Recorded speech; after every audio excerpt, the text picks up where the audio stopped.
paling tertinggi itu Payakumbuh. Payakumbuh. Payakumbuh. Ada yang di pesantren, ada yang di pesantren, ada yang di pesantren.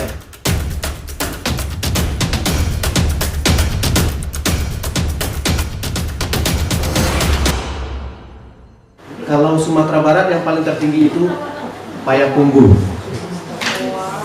Nomor 2 Agam. Jadi hal-hal ini kalau kita tidak cermati, ini sangat berbahaya untuk anak-anak kita. Nah, ibu tahu nggak di mana lokasinya? Ini ada yang di pesantren. Nah, orang banyak pesantren enggak? Ini kemungkinan akan berisiko. Jadi orang besok ini akan ragu memasukkan anaknya di pesantren. Kenapa? Ini, kalau kami namanya pria sukses dan wanita sukses, suka sesama. Makanya kemarin itu mereka minta untuk dilegalkan pernikahan kawin sejenis. Nah, ini yang kita khawatirkan. Dampaknya apa, Bu? Akan terjadi KLB tentang HIV dan penyakit menular lainnya.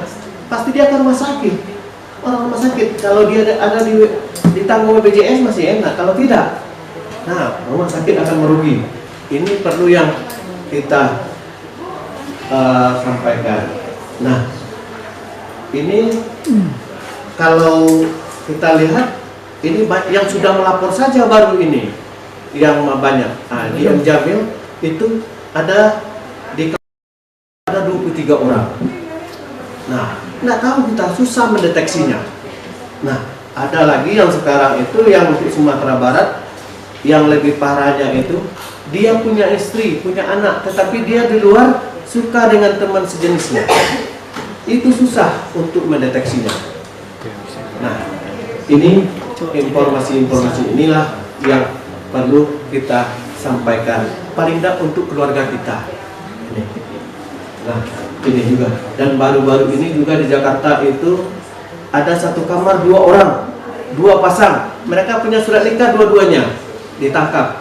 Tetapi di dalamnya gimana? Mereka ganti pasangan. Mereka ganti pasangan. Itu luar biasa kita sekarang ini, Pak. Ini yang perlu kita antisipasi. Kedepannya kita maunya bagaimana? Apakah kita cuek saja ataukah bagaimana? Nah, ini komitmen kita untuk menghadapi ke depan ini. Ini anak-anak kita yang kita takuti. Nah, kalau orang dewasa sekarang dia kalau udah tertular virus HIV sekarang dia pasti agak berapa tahun lagi meninggal ya. Dengan usianya itu dia udah pasti meninggal juga. Tetapi kalau anak-anak umurnya sekarang kayak di Papua itu 10 tahun dia sudah menderita HIV.